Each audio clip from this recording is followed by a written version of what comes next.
Pemain Indonesia Pratama Arhan dipastikan masuk dalam skuad Tokyo Verdy untuk mengarungi kompetisi Liga Jepang 2023. Kepastian itu didapat setelah Tokyo Verdy mengumumkan daftar 33 pemain yang akan membela klub di kompetisi kasta kedua Liga Jepang atau J2 League musim 2023. Dalam daftar tersebut Tokyo Verdy mencantumkan nama Pratama Arhan yang tetap akan menggunakan nomor punggung 38. Kompetisi J2 League 2023 dijadwalkan akan dimulai pada tanggal 18 Februari mendatang dan ditargetkan berakhir pada tanggal 12 November.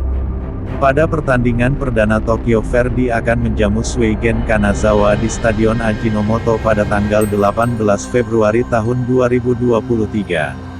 Di kompetisi 2023 ini Tokyo Verdy bertekad untuk tampil lebih baik setelah pada musim lalu mereka finish di peringkat ke-9 klasemen akhir J2 League 2022.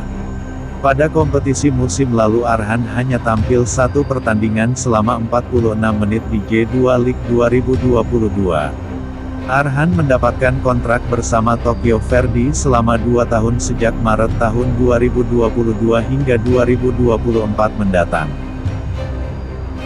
Permainan Arhan semoga meningkat bersama Tokyo Verdy, sehingga akan berdampak ke Timnas Indonesia. Timnas Indonesia akan berlaga di Piala Asia 2023, sehingga Indonesia dapat berbicara di turnamen Piala Asia. Anak asuh Shin Tae-yong ini, di Piala AFF tampil kurang maksimal, di laga melawan Kamboja Arhan tampil setengah babak dan diganti Yaakob Sayuri karena mengalami cedera. Di pertandingan vs Brunei Darussalam Arhan disimpan Shin Tae-yong, baru di laga vs Thailand Arhan tampil lebih baik, beberapa pergerakannya merepotkan pertahanan Thailand.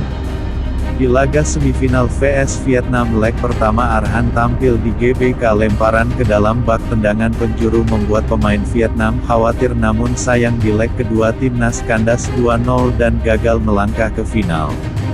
Namun sayang Arhan tampil tak sebaik tahun 2020, tampil di 3 laga tanpa mencetak gol, namun walau tampil kurang menggigit tetapi Tokyo Verdy tampaknya masih percaya dengan pemain no punggung 38 tersebut. Sehingga masih dipertahankan untuk mengarungi musim depan. Selamat Arhan, semoga beruntung.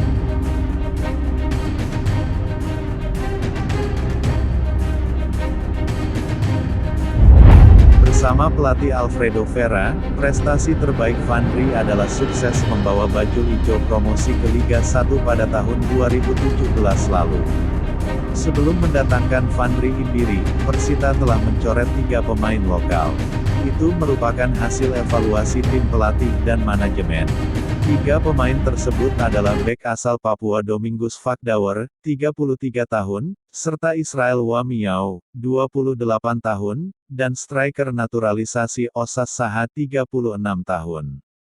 Osas tampil dalam 11 pertandingan dan mencetak 1 gol bersama Pendekar Cisadane di paruh pertama musim ini, yaitu saat berhadapan dengan PSS Sleman di pekan ke-11.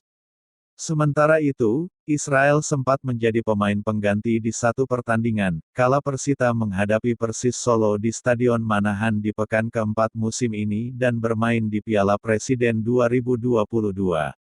Sedangkan Domingus belum pernah tampil pada musim ini. Ryuji Utomo resmi bergabung dengan Bali United pada kompetisi Liga 1 2022/2023. Namun, Ryuji kemungkinan tak dimainkan saat Bali United melawan Persija Jakarta, Minggu, tanggal 15 Januari tahun 2023 mendatang.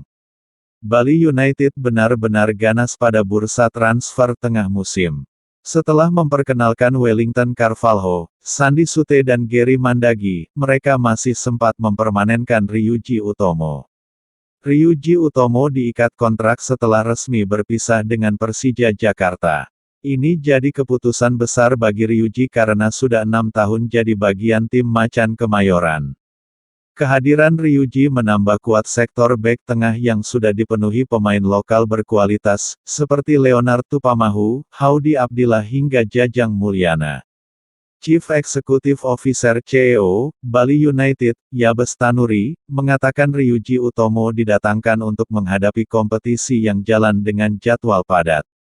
Semoga ia dapat beradaptasi dengan mudah di tim Serdadu Tridatu dan bisa memberikan kontribusi yang baik bagi Bali United, ujar Yabes Tanuri.